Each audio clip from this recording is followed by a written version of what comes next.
సంక్రాంతి గొప్పతనం. పొద్దున్నే బుల్లెమ్మమ్మ తలుపు దగ్గర నిలబడి తన పిల్లలకు పిలిచింది.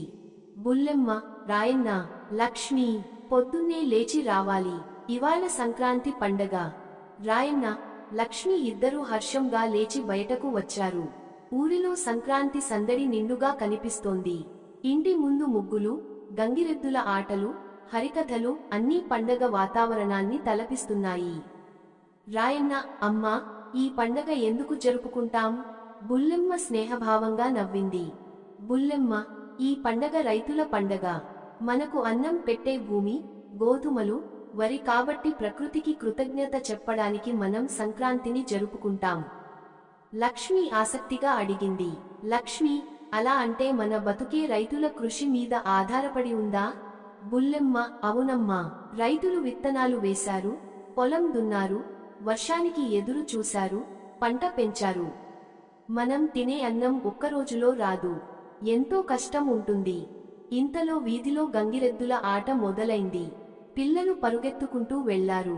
బుల్లెమ్మ ఇంటి ముందు గోబెమ్మలతో పాటు మట్టితో చేసిన చిన్నదేవుళ్లను అలంకరించింది. రాత్రి నడిచిన హరికథలో ఓ బుడతడు అడిగాడు.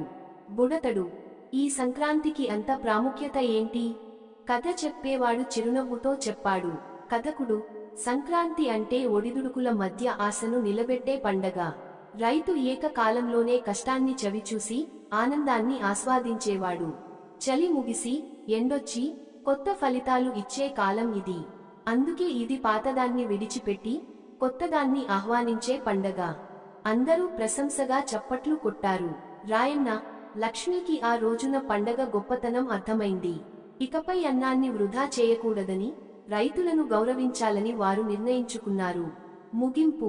సంక్రాంతి పండగ కేవలం రంగులు, ముగ్గులు, హరిదాసుల పాటలు మాత్రమే కాదు. ఇది ప్రకృతిని, రైతును గౌరవించే పండగ. పంటలు పండిన ఆనందాన్ని పంచుకునే సంబరం. సంక్రాంతి సందడి మనకు హితాన్ని గుర్తు చేస్తుంది. మన భూమి ఇచ్చే అనుగ్రహాన్ని గౌరవించాలి, కష్టజీవుల గౌరవించాలి, సంప్రదాయాలను ప్రేమించాలి.